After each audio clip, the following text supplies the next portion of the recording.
said hello. You're saying I good will now stuff. It matters. restart and then explain what I was about to explain. Um, Hello. I think at this point, you've all been on previous calls with us, or you're actively engaged in work with CAJM. Um, but for the recording, I will say who I am. I'm Anne Hromadka Greenwald. I'm the interim executive director of CAJM. And part of our talking circle today, our virtual talking circle series, is going to focus on some updates from my week in snowy Detroit last week, where I was doing exploratory meetings, helping to align partners and continue our efforts getting the June conference up, running, and rolling. And also, we are going to talk about the call for panels that is out right now for that same conference that comes to a close next Monday. I will be giving an update and a presentation and was just sharing with those who are gathered. And for those of you who may watch this recording later, one of the things that I learned on the ground before I start my little presentation and kind of run you through some pictures and some updates from the very wonderful and beautiful meetings that I had on behalf of KJUM is that unlike our last two cities and venues of New York and Washington, D.C., where oftentimes on each day, our locations that we might have moved between of museum sites were closer together. So we actually leaned into allowing membership to Uber or figure out their own way to move to day one or day two or day three locations. Detroit is much more spread out geographically, and we will be traversing much more of the Detroit metro area, metroplex area in the 3 days, depending on if you are interested in being part of the AHO portion of this as well. Before CAJM officially starts, if you're in it to win it for 4 full days, then you will be traversing a fair amount of the city. So we will be both AHO and CAJM committing to buses. So I did not actually put that into the formal presentation, but just to let folks know that, we will make sure that you can get from all of said points to said points. There will be small moments where, at the end of the evening when our programming officially stops, as an example, you may have to Uber. But we were just having a lovely chat before we started videoing about catching Ubers and things like that. With that being said, like most of our virtual talking circles this year, we're going to follow the same model, even though this is going to be a little less formal than our other presentations and talks have been so far. I have a presentation just to update folks on both Detroit and also the call for panels. So I will start that in a moment, run us through. If you have questions, anything that you're curious about that pops up, this is really meant to be an informal conversation day. Feel free to stop me, feel free to ask a question. When that part of the presentation is done, and we have promised the ability to talk more about the panels, to call for panels, excuse me, and to even workshop some of your ideas if you're interested in that and getting feedback. That feedback can be collective in this group. At that point, I'll ask that Marguerite, just like always with our talking circles, when we move more into the Q&A portion, stops the recording. And our purpose for that, as we have talked about this year, is that we want to give the beginning part in the presentation sort of a second life after this moment, but we're still looking to maintain some of that more closed conversation opportunity for any sort of professional questions that may arise and having a bit of anonymity there. And so we are still protecting that Q&A space for our membership. And also that helps to encourage any of you who may watch this later, if you find the presentation, the beginning part, valuable and you're curious what conversation may come next, please join us at one of our next virtual talking circles and you can be part of that conversation as well. Okay, so without further ado, I'm going to share my screen.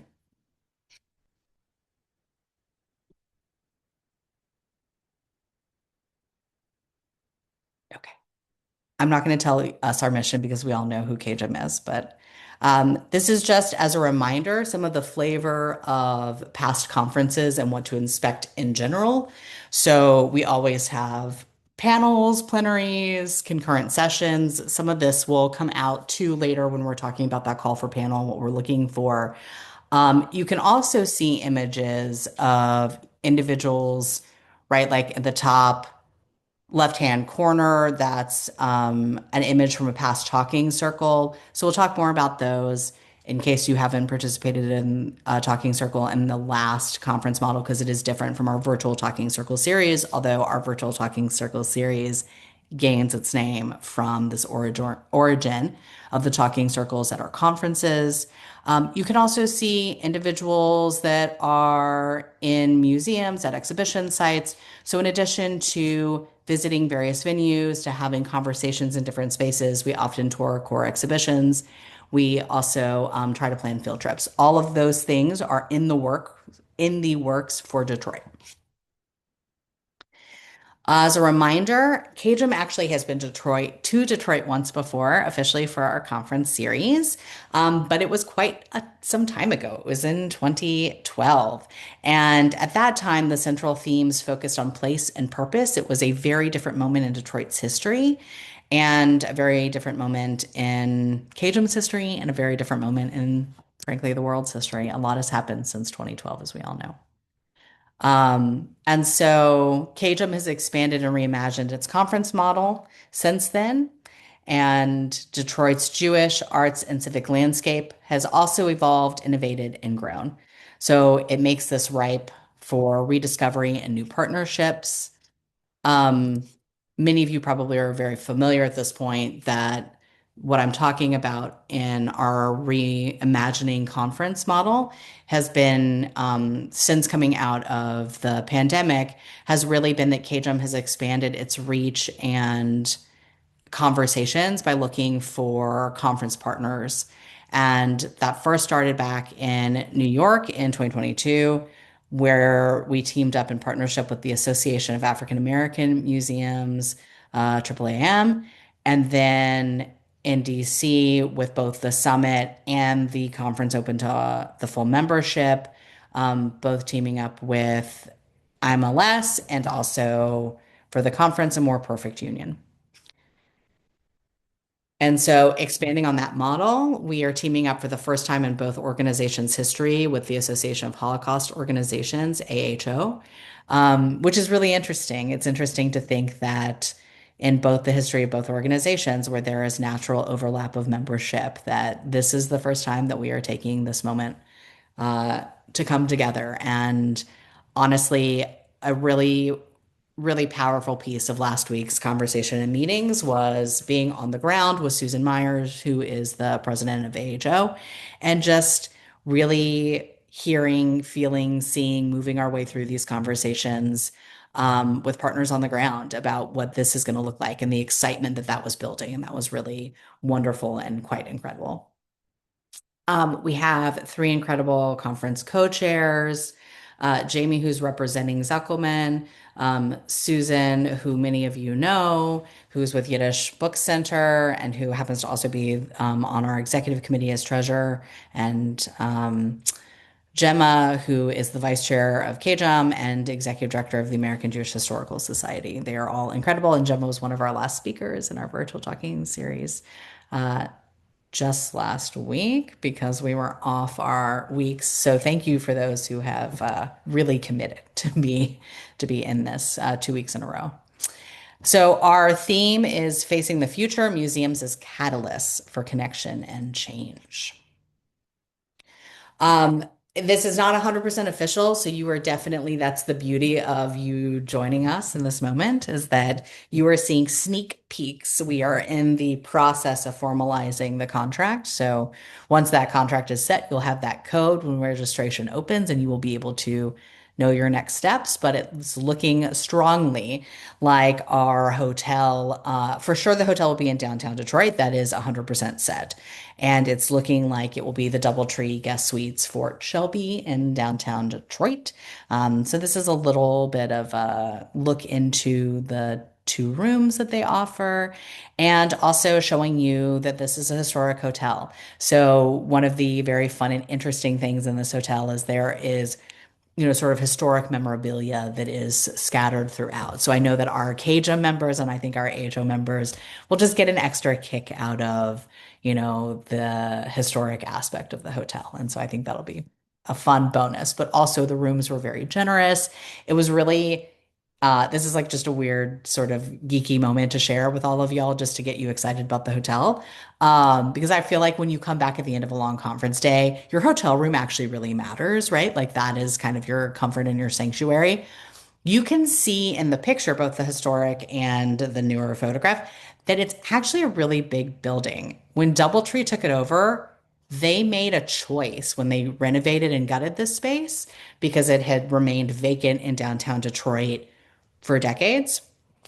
So they had to bring the interior, I think, down to the studs, was what they were explained to us, that they basically like doubled almost every room size. So they chose, which is a weird thing for a hotel to choose, to make less rooms, but more lovely, generous sized rooms, meaning, right, like they get less people in, less dollars, but at the same time, it is more generous in its space. So I think that this will be quite lovely. There's good views of the river. So it'll be a really lovely place for people to retreat back to at the end of a long day. Um, at this point, I believe that everybody knows that Zuckelman is our primary partner, that they have really been the convener for this historic conversation and coming together with AHO. So they have and are set up to host the entire first day of the conference for CAJM. So that is that Monday, the June 15th date. And I'll talk as we go through this a little bit about some pre and post conference opportunities that are starting to come to fruition. And so you'll know that. But officially, as we've been advertising, the first day of the CAJM conference, which will overlap as a full day also for AHO, will be that Monday, June 15th. And so that entire day will be at Zuckelman. And this is like one example of one of the rooms that we'll be in at Zuckelman, but there are many rooms. You'll have opportunities to tour the redesigned core, which is quite powerful. There's some opportunities in the works to even tour it. You can always tour on your own, like we often do at a KGM conference, but there is an opportunity in development that is basically a like behind the scenes with their education staff. So they show you how they move visitors through. So it's not a frontal docent led tour that a school group or another group, it's a behind the scenes, right? Like you're learning the nuts and bolts of like, this is what we do. Marguerite is like, yeah, that's cool. So, right. Yeah, that is the hope. And then there'll be an opportunity if that is something that your institution is interested in, and that type of an educational experience, that there's even will be probably a follow-up conversation panel style that's also in the works. So you can dig even deeper if you want. You can just take that tour, glean what you glean from the tour, but if you want to be part of a more meatier conversation. So those are, kind of some of the conversations that will percolate that day. Um, this is the only full day that we are combined with both groups. So everything from the plenaries to the concurrence, this is also important as you are starting to percolate your ideas for a potential panel. Um, Everything will be things that we need to make sure will center both organizations' priority as well. So that's just sort of things to think about. And that's some of the behind the scenes there. Um, we are still in conversation with the Charles H. Wright Museum of African American History. I am very hopeful that in the next about week that this will be confirmed. And so since we've already mentioned that we have been in conversations, I feel good to share. So some of what that conversation is looking like is there are two temporary exhibits that will be on display at the right in June. So one is already there is this Luminosity, a Detroit art gathering that really, excuse me, really focuses on Detroit African American artists and is really interesting actually because it's split between two galleries and you can sort of see how it's two walls, one in which the gallery, and you can kind of see at the top one where everything in that gallery in that room is very dark and the walls are painted black. And it's showing the pain and trauma point that has been placed upon um, Black culture in America.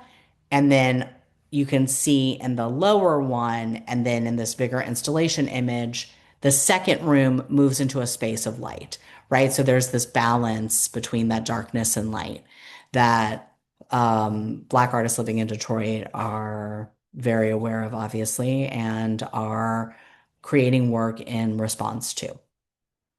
And then there will be a traveling exhibit that wasn't there yet, but will be there in June that has been created by the Smithsonian that is the bias inside us.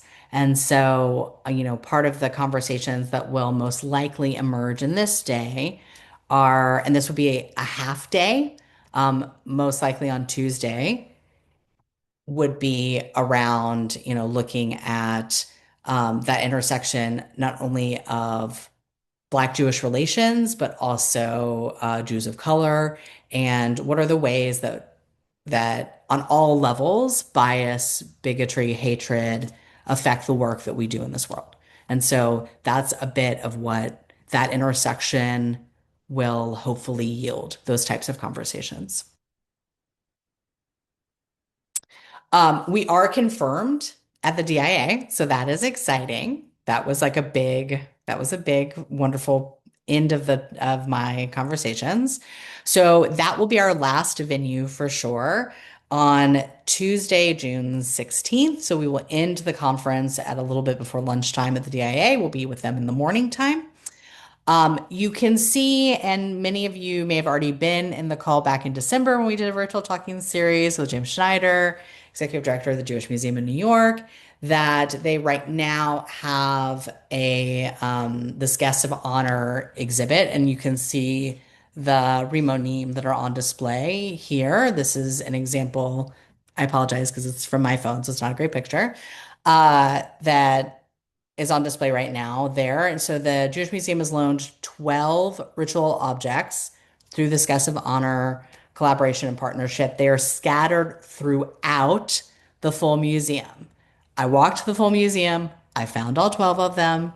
They are wonderful. It's really interesting to see like which galleries they are connected to. So there will be opportunities to tour the collections in general, to tour the collections on a scavenger hunt, if you will, for the guests of honor. And it's not that difficult that you're using the Bloomberg app. You can find all 12 by using the Bloomberg app. So it's not like a deep scavenger hunt. Um, and then there may also be some additional opportunities to do some additional tours and even looking at some interesting partnerships. We will also be using the auditorium for one or two closing plenaries. And, you can obviously see the Diego Rivera, very famous mural that I did snap a picture of. I got taken up into like a secret space that I could see all the way fully into the room. So I thought that that would be something that you guys would just enjoy seeing, that perspective. Okay. Um, while we are still in conversations, this is just a little bit of a sneak peek, right? Here are some conversations that are open and active and hopefully will come to fruition. So some early like secular site partners in these conversations. Remember, I mentioned that we often do kind of field trippy moments that you can elect to be part of. Sometimes those are additional evening opportunities. Sometimes they're early morning. Sometimes they're post-conference opportunities. This is where something like the Detroit Riverfront Conservancy, which has revitalized some green space around the river, would come into play. And so we are actively in conversation with them to probably do an evening field trip opportunity moment. So there's something there. And then we are in conversation right now with Fairlane, which some of you may or may not be aware of. This was a pretty powerful moment, I would say, last week in Detroit. So I know that our membership and obviously AHO will be very well versed in the history of Henry Ford beyond his legacy of cars and the assembly line, but rather the very well documented history of anti-Semitism and additional other pathways of bigotry that he perpetuated into the world. In 2012, our group went to the Henry Ford Museum. There has been through the planning committee conversations about how do we go back to Detroit and not, especially in this time period of rising anti-Semitism, grapple with the history of individuals who were founding legacy people of the city of Detroit, like Henry Ford. And so a very interesting opportunity has come our way that we are still working through logistics on, but I am hopeful that in some way, shape, or form, access to Fair Lane, the home of Clara and Henry Ford, will be granted to our group. This was their residence, and you can see established in 1915. They are in the process. Margalit, I have to say, you would have been so over the moon, removing complicated narratives of peoplehood, but just in terms of conservation alone. I'm stoked. Yeah, this house is a fascinating example for our membership of historical conservation work. So, unlike many people at his level, after the death of both Clara and Henry, the family elected to not maintain the home, and they sold everything that wasn't physically bolted to the ground. Yeah, see? Yeah, everything. And so, over time, as the house has been purchased back and they have been moving through this conservation process, they actually got to choose the moment in time because they basically had a shell of a house that they wanted to point back to. I hope I get this right, but I believe the year is 1919 is what we are walking into at Fairlane. They've recreated everything. In some moments they found the actual pieces, purchased them and brought them back. In some moments, they are looking at historical photographs and documents and have recreated rooms, full rooms. And in some ways, there's really interesting things that points to as a very small, like conservation art nerd moment example. Um, there is a pool room that used to have or that would have had a pool in it. There's not the pool in it yet because I believe we're frozen in 1919. And it had these specific pearl dangling beautiful sphere lamps. And apparently, when the lights are off, they look like iridescent pearls. When the lights are on, they glow like a normal yellow light. Well, what traditionally in 1919 made that pearl iridescent effect was arsenic. So, right, they couldn't, in this case, put arsenic back into these glass globes. So they had to like figure out how do we create this effect that mirrors the historical moment, but is, not going to hurt people. And they did it. They totally did it. And so that is some examples, right? And it's sort of proprietary and, through like a lot of trial and error, figuring these pieces out. So on a just very simple conservation level, that is some of what our group would discover going to Fairlane. On a more significant and serious level, what was really incredible about engaging with Fairlane is that they are very interested in peeling back and understanding the legacy of the individuals who built and maintained and lived in this home. And they're not afraid of that legacy. They're not shying away from that legacy. They're encouraging conversations that are meaty and thoughtful and nuanced. And they recognize that they cannot um, walk people through somebody's home and not explain the individual whose home it actually was and explain all aspects of who that individual was. And so there are some very interesting, as one might assume, scholars that are already in the Detroit area, larger conversations. So I think There would be the possibility to not only tour the premises, hear about the conservation efforts and work, but also to have this really like very meaningful, very interesting conversation. So our target for this would be that hopefully, if all goes well, this will be our Tuesday morning venue, which is still the time when we are overlapping with AHO. We also had some exploratory and beginning conversations with some of the Detroit Jewish community, some of which are also CAJM members, which is really exciting, some of which hopefully will become CAJM members between now and then. So we've already heard through our virtual talking series from Adama, and while they're not officially a CAJM member, I think in reverse, CAJM might be becoming part of their climate cohort. So there will be natural overlap.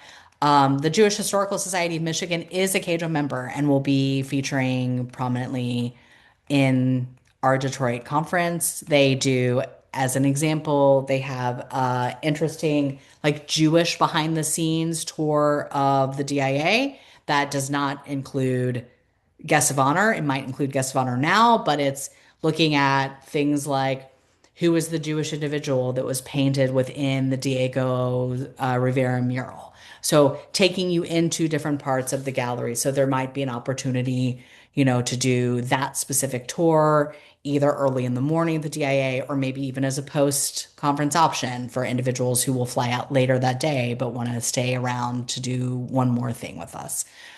Um, we are looking at a pre-conference reception currently that is being explored and logistically figured out. So don't hold me to it if that doesn't happen. But no matter what, we will make sure that our conference goers have the opportunity to see the Isaac Agree Downtown Synagogue. And you can actually see from sorry, it was like an awkward angle in a frozen street of the building where you can see the iconic colored glass panels, but you may recognize the face down below. You may not. You may see now on the outside of the building that the building has been renamed in the last few months as the Samantha Wall Center for Jewish Detroit. That may be a name that rings a bell. That may not be a name that rings the bell. Samantha Wall, unfortunately, was pretty horrifically, her life was taken days, I think, right? Days or maybe a few weeks after 10/7 in 2023. It was a very tragic murder, and it did capture national coverage and national news. And she was incredibly active in this downtown synagogue and in revitalizing um, Jewish Detroit. And she was actually the president of the shul at the time. And what is very interesting to note also about the synagogue, just to give a bit of context, is when I earlier mentioned Detroit Metroplex is very spread out. Um, there are not very many Jewish organizations, and this is, I believe, the only synagogue that actually sits within the civic city boundary of Detroit. All the other places, like even Zuckelman that we will go to, are technically in suburbs that are outside of the city of Detroit. So this is not only a historic synagogue, but its membership feels this deep connection and wants to be revitalizing and lifting up um, the Jewish Detroit specific narrative. And I only offer that as just an example of like some of the narratives that we are going to encounter when we are on the ground as a community. And there's many cities that we are all part of that share similar narratives, right? Of a city that arose around a historic downtown core center. And as prosperity, different opportunities happen, especially the Jews move to different areas and move out of that downtown, that core. And so the downtown synagogue in general is playing a really interesting role in what Jewish Detroit looks like today. And so they have taken on this additional layer of honoring Samantha's legacy and the work that she was trying to do and had been doing for many years. And so part of what we'll be doing and going to see the space is also honoring and recognizing who she was and her legacy as well, and seeing what that looks like today. And part of what it looks like today is that they are seeing the goals of this building as being beyond a space of prayer and davening and a space of community engagement. Um, they bring in and have many organizations that collaborate with them, that work, that share office spaces, which helps with collaboration and to seed collaboration in Detroit.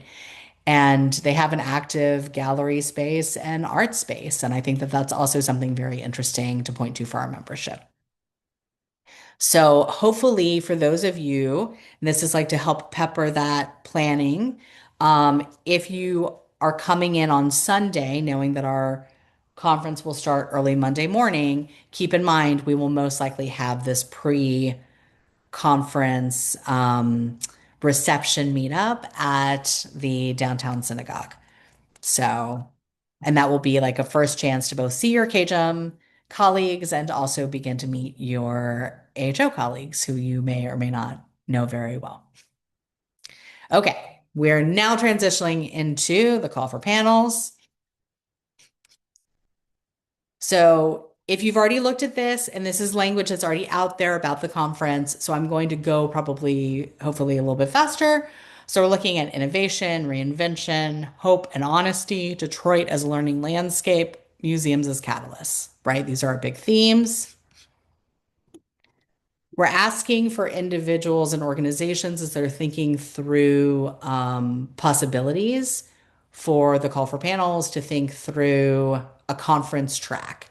So, does what you are proposing fit into a conversation around collections and archives? Is it more geared towards education and interpretation? Is it Jewish history and Holocaust narratives, right? That's particularly important for us when we're thinking about what are the conversations happening when we are overlapping specifically with AHO. Community engagement and belonging. Is it pointing towards leadership, organizational resilience, advocacy, development, partnerships, right? This is where fundraising, policy engagement, alliances, community partnerships more broadly would play out.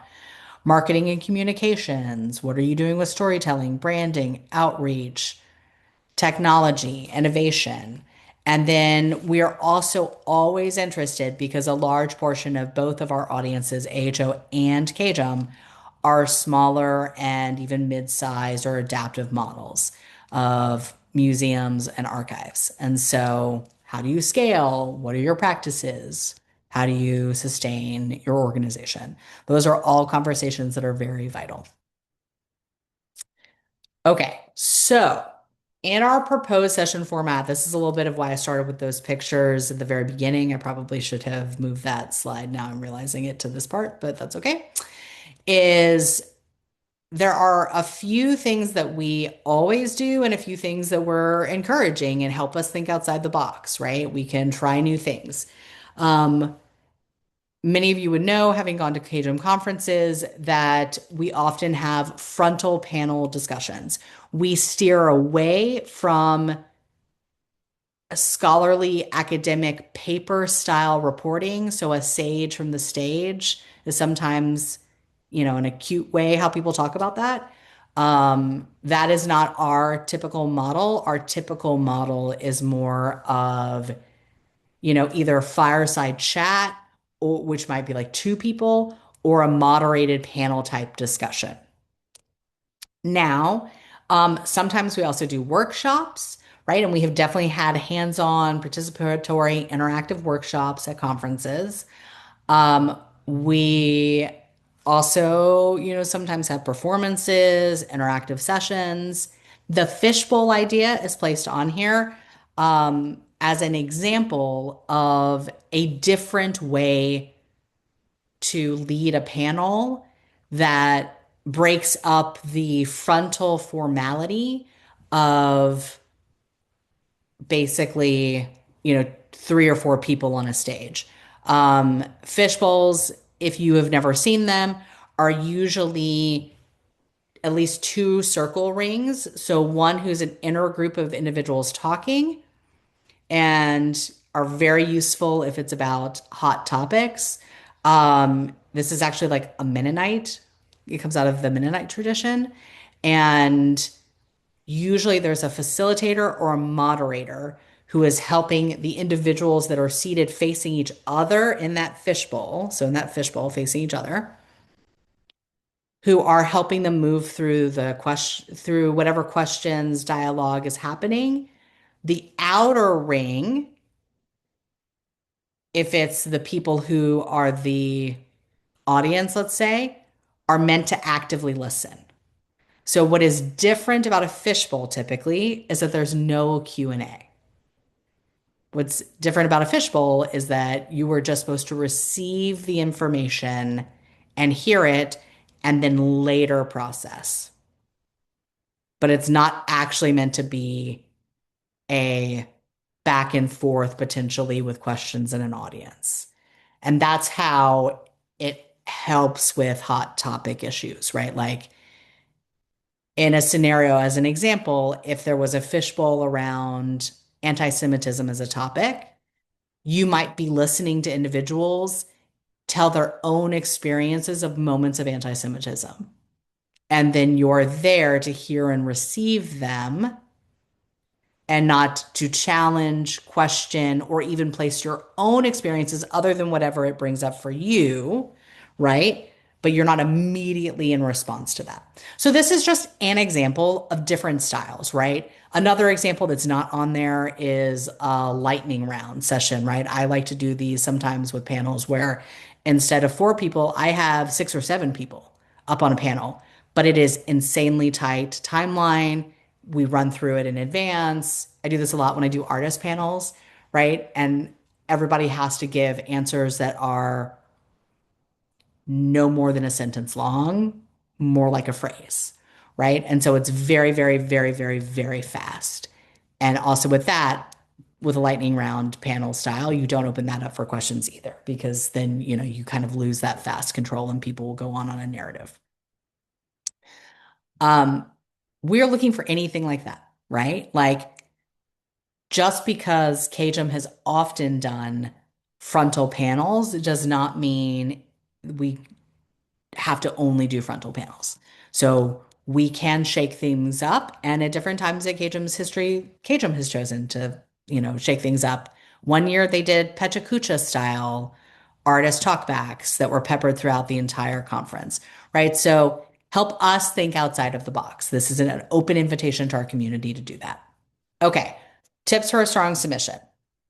Um, we want to remind folks that you can be at any stage in your career to put in a proposal.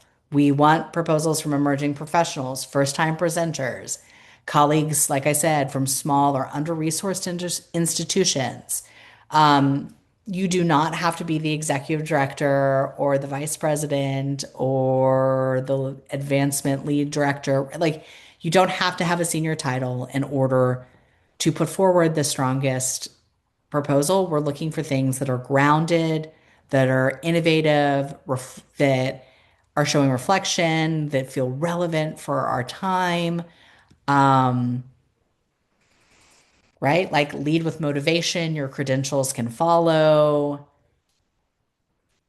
Name the challenge honestly. Like, what are you, the proposal that acknowledges tension, failure, uncertainty often stand out, right? You don't have to put forward meaning like your best and most interesting thing that you or your organization has done in the last few years, right? You could equally put forward a very, very powerful concept and idea that is actually rooted in this is a challenge that we are facing right now. We can't figure out how to bring people to the table in ongoing authentic allyship moment. We are really struggling with this. We want to openly engage in a conversation about what are some better best practices out there. That's an example, right?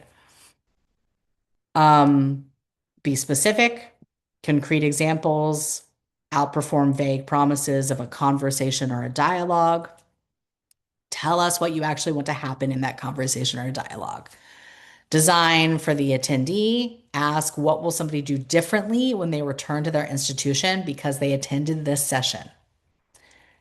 Signal collaboration. Multi-institutional cross-disciplinary approaches are especially compelling. So I would say most often in a CAJM conference model, I have to go back in my own lived experience, probably over 8 years, to think of examples where there isn't more than one individual's voice that is speaking to the topic, more than one institutional perspective speaking to the topic, right? Again, because CAJM doesn't really do the sage on the stage, they also don't necessarily do one museum sharing one moment, one project, one idea.